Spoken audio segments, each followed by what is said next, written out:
একটি বিশেষ সতর্কবার্তা, এই ভিডিওতে কিছু সাধু ভাষা ব্যবহার করা হয়েছে, দয়া করে কেউ সিরিয়াসলি নেবেন না। Thank you.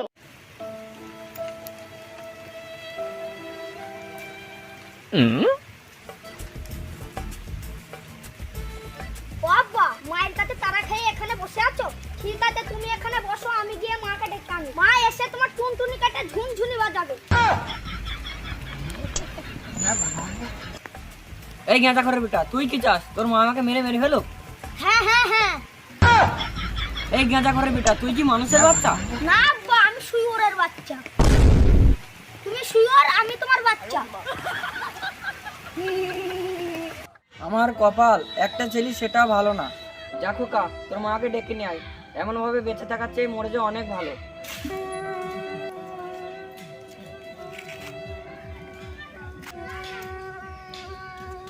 আব্বা, তুমি আর কেঁদো না, আমি আর মাকে ডাকবো না। আর এটা কি খাচ্ছো? বিড়ি? তুমি জানো বিড়ি খাওয়া কত খারাপ জিনিস? বিড়ি খেলে কিডনি খারাপ হয়ে যায়। আমি আজ পর্যন্ত বিড়ি খাইনি। বিড়ি খাওয়া তো দূর, বিড়িতে হাতই লাগাইনি। হ্যাঁ,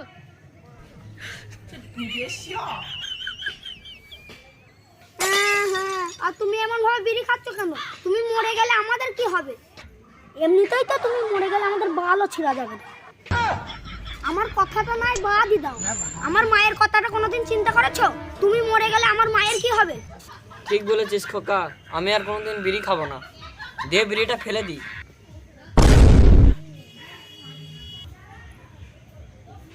গেঁজা ঘরের বেটা, বিড়ি খাই না করে বিড়িটা শেষ করে ফেলেছে।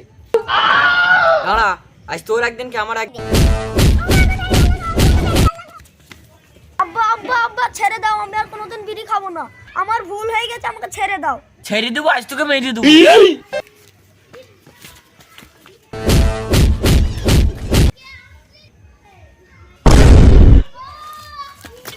দাঁড়া, পালাচ্ছিস কেন? আজ তোকে মারবো না, ফেলে চটকাবো।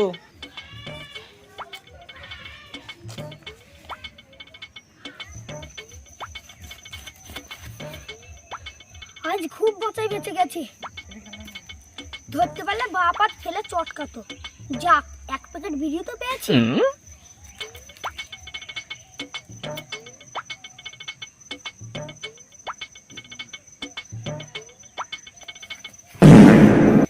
বিড়ি খেতে না খেতেই হাগা পেয়েছে, এই জন্যই আব্বা বাথরুমে বসে বিড়ি খায়।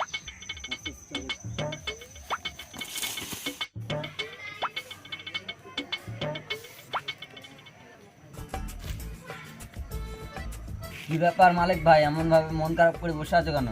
আর বলিস না ভাই, লোককে বলতো বিয়ে করিস না, বইয়ের জ্বালা সাংঘাতিক জ্বালা, কিন্তু আমি বিশ্বাস করিনি। আর এখন আমি বিয়ে করে হারে হারে টের পাচ্ছি, জীবন পুরো অন্ধকার, জীবনে একটু আলো নেই। আলো চাও? এই লাও। এই ভেড়া চোদ, আমি এই আলোর কথা বলিনি। আমার জীবনে আলো নেই, জীবন পুরো অন্ধকার। ও জীবনের আলো? তবে শোনো, আমি একটি বৌদির নাম্বার দিচ্ছি, কথা বলে শান্তি পাবে।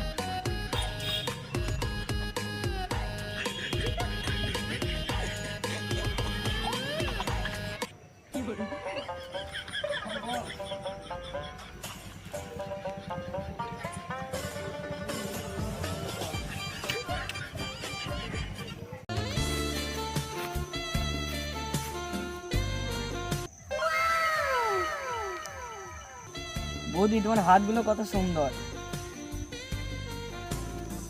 তোমার নখগুলো আরো সুন্দর, কিন্তু বৌদি ছোঁচানোর সময় নখের ভেতরে গু ঢুকে যায় না?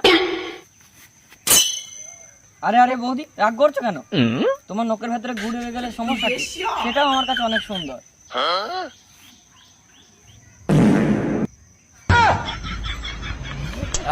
এটাও কি সুন্দর, একবারে গোলাপের মতো সুগন্ধ। তোমার এই সুন্দর হাতের বাবা, ওই খোকা, তোর মায়ের জন্য চুড়ি দেখছিলাম। ও চুরি দেখছিলে? কিন্তু আব্বা, ওটা কে ছিল? ওটা তো তোর মা ছিল। না, ওটা তো আমার মা না, কারণ মা তো অনেক মোটা, হঠাৎ করে সরু হয়ে গেল কিভাবে? খোকা, তোর মায়ের পাতলা পায়খানা হয়েছিল তো, তাই হেগে হেগে সরু হয়ে গেছে। না, মানুষ হেগে হেগে এত সরু হয় না। শোন খোকা, মানুষ মুহূর্তের মধ্যে কখন কি হতে পারে সেটা তুই বুঝবি না, কারণ তোর এখনো সেই চুল উঠিনি। কি বলো আব্বা, পুরো মাথায় তো চুল, আবার কোন চুল উঠতে বাকি আছে? খোকা এ চুল সে চুল না, আরে তোর যখন বড় হবে না, মানে তুই যখন বড় হবে না, ঠিক বুঝে যাবি কোন চুল উঠতে বাকি আছে। কিন্তু আব্বা ওটা কিন্তু মা ছিল না, আমি বুঝতে পেরেছি। খোকা ওসব কথা ছাড়, ও কথা পরে বল, তোর কি কি লাগবে আমি তোকে সব কিছু এনে দেবো। দেখো ড্যাডি, আমার রোজ 500 করে টাকা লাগবে, আর ডেলি বাড়িতে খাসির মাংস রান্না হওয়া চাই, আর 1 বান্ডেল বিড়ি। করে বেটা 500 করে টাকা নেবি? আমার তো ডেলি 50 টাকা ইনকাম হয় না, আর উনি 500 টাকা নেবে। আর বিড়ি বিড়ি তোর পাছায় দেবো। ঠিক আছে, দিতে হবে না, আমিও বাড়ি গিয়ে মায়ের কাছে বলে দিচ্ছি। তুমি রাস্তায় একটা বৌদির সাথে ফাইট মারছিলে। আরে আরে খোকা রাগ করছিস কেন? তোর কি কি লাগবে? 500 টাকা আর রোজ খাসির মাংস, চল তোকে সব কিছুই দেবো। তুই খোকা তোর মায়ের কাছে বলিস না। আর আব্বা 1 বান্ডেল বিড়ি। ও তো আমরা দুই বাপ বেটা একসাথে বসে খাবো। চলো তাহলে।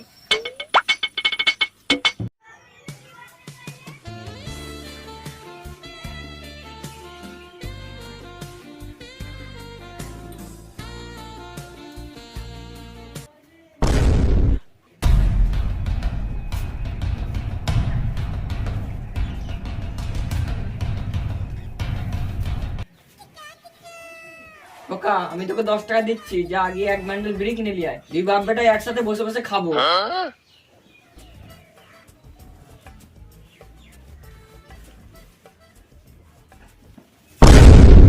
আমার পকেট থেকে টাকা কে নিয়েছে রে?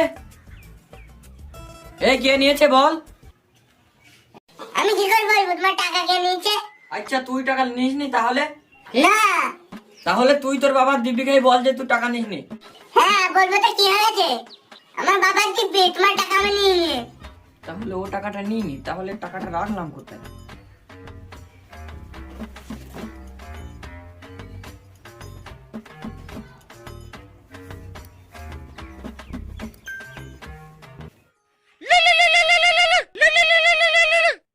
হ্যালো, এই কি ধারে তুই ফোন কাট, আমি আর আমার আব্বা একসাথে বসে বিড়ি খাবো।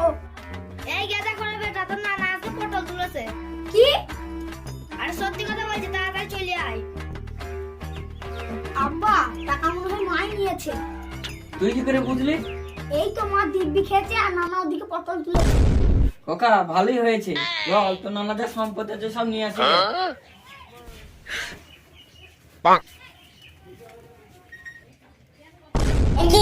এই দুপুর রোদে দুই বাপটা কোথায় চললে? খোকা তোর মা যেন না জানে তোর নানাই পটল তুলেছে, তাহলে তো নানার সম্পত্তি আমরা পাবো না। কি হলো বলো? ওই মা, বাবা তোমার জন্য মেকআপ আনতে যাচ্ছে। ঠিক আছে, যাও যাও। খোকা এই তো নানা। আব্বা নানা মরেছে, খুব ভালোই হয়েছে, তাতে ডাল ভাত তো খেতে পাবো। অনেকদিন তো ডাল আলু খাওয়া হয় না। নানা হে, তোমার একই হয়ে গেল। আব্বা আব্বা আমার একই সর্বনাশ হলো গো, তোমার সংসার চলতো, এবার আমার সংসার চলবে কি করে? আব্বা আব্বা এটা কি? এটা তো নানার জমির দলিল, আজ তো নানা সব সম্পত্তি লিখে নেবো। নানা এই নাও কলম, এই দলিলটা সই করে দাও। এই গাঁজা করে বেটা, আমি সই করতে পারি তাই কলম দিচ্ছিস? টিম মার টিম। আব্বা নানা কিন্তু ঠিক কথাই বলেছে, তুমি মেরে নাও। আমি দেখি পকেটে 10-20 টাকা পাওয়া যায় নাকি।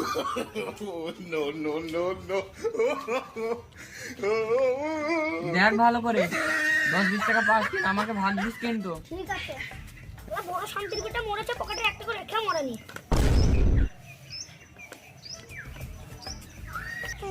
আব্বা আমাদেরকে নিয়ে তোমাকে এত চিন্তা করতে হবে না, তোমার এই জমি বিক্রি করবে আর আমরা খাবো। খোকা তুই ঘরে গিয়ে দেখ তো নানার কোনো জিনিসপত্র পাওয়া যায় নাকি, সেগুলো নিয়ে বাড়ি যাবো। আব্বা তোমার এই কি সর্বনাশ হলো গো আব্বা। আব্বা থাক থাক, এ কি করছো আব্বা? আব্বা লাগবে না আব্বা। কি করছো এসব? এসবের কিছু দরকার নেই আব্বা, টাকা যখন দিয়েছে একটা আবদার করব, তোমার ঘরের জিনিসপত্রগুলো নেব। আব্বা তোমাকে কিছু বলতে হবে না, শুধু একবার মাথাটা নেড়ে দাও। ঠিক আছে আব্বা নিচ্ছি। ধন্যবাদ।